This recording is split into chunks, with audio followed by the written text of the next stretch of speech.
If you want to build this model for yourself, instructions are available on my Patreon, just $3.50 a month.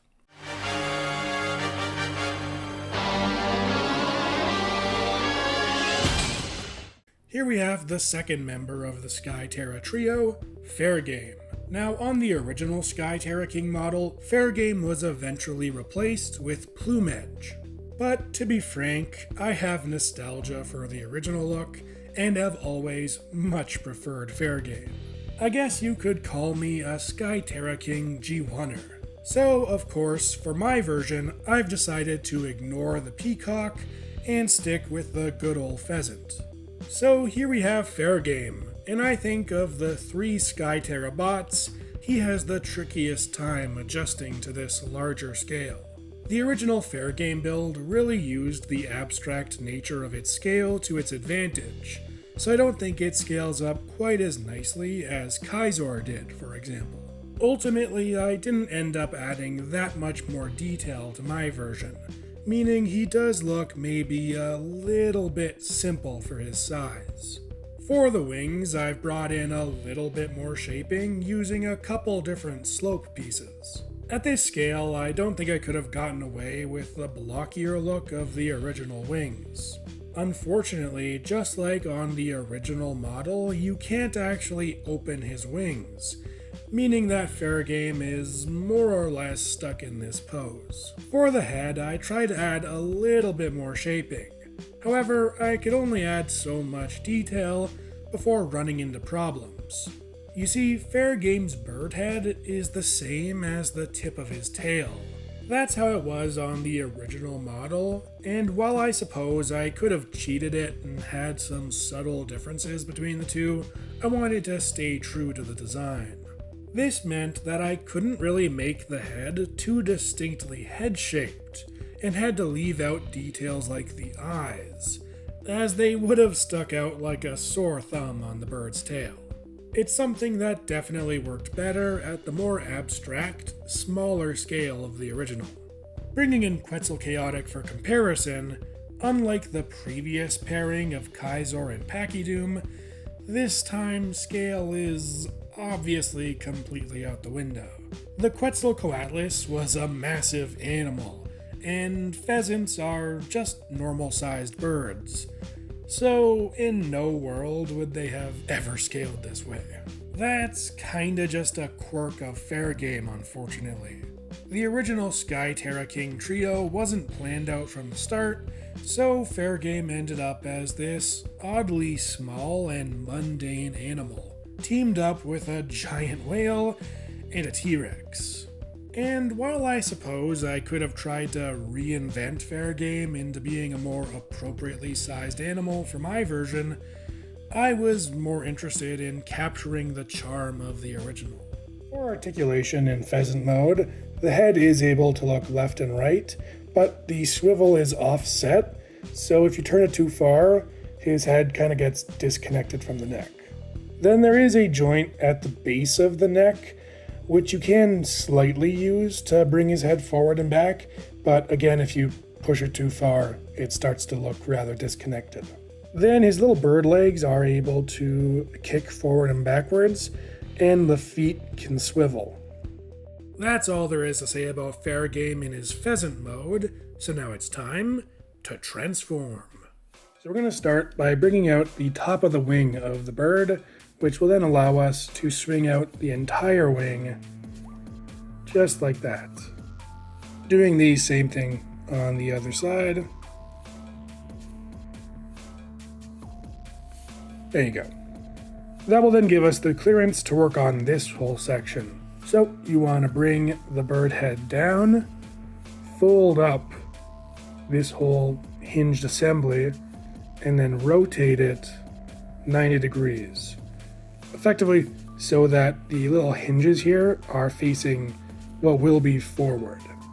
Now we're going to want to rotate what will be the legs 90 degrees backwards, and that will give us the clearance to rotate around what was the bird leg to be kind of a codpiece.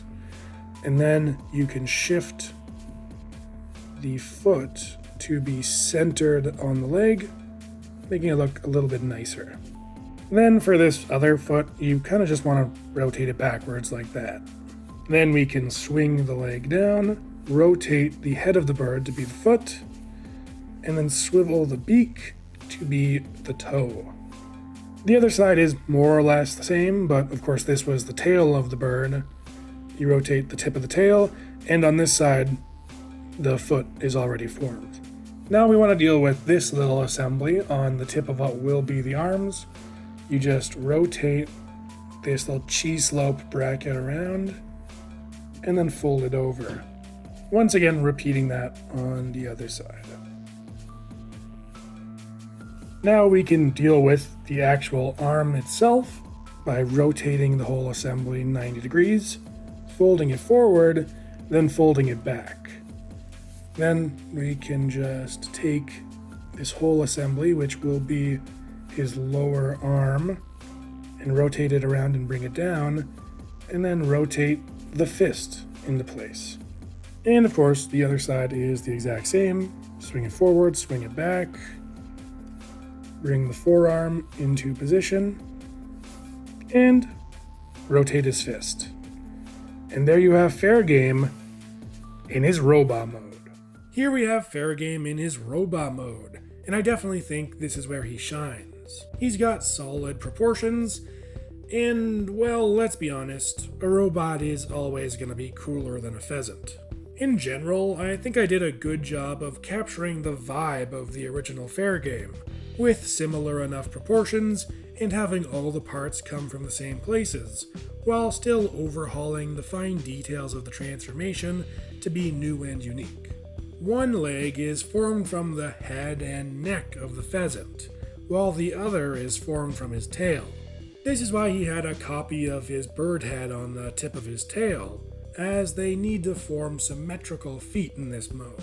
You'll notice that I've ditched the black legs of the original in favor of making them dark gray like the rest of his body. This is actually a change Rollout himself made between the individual showcase video and when he showed Skyterra King combined. Originally, I wanted to stick to the classic black pants look, as I had always felt it made Fairgame look a little bit nicer individually. But I quickly realized that the gray just looked so much better in combined mode. But I'll cover that in the combination video.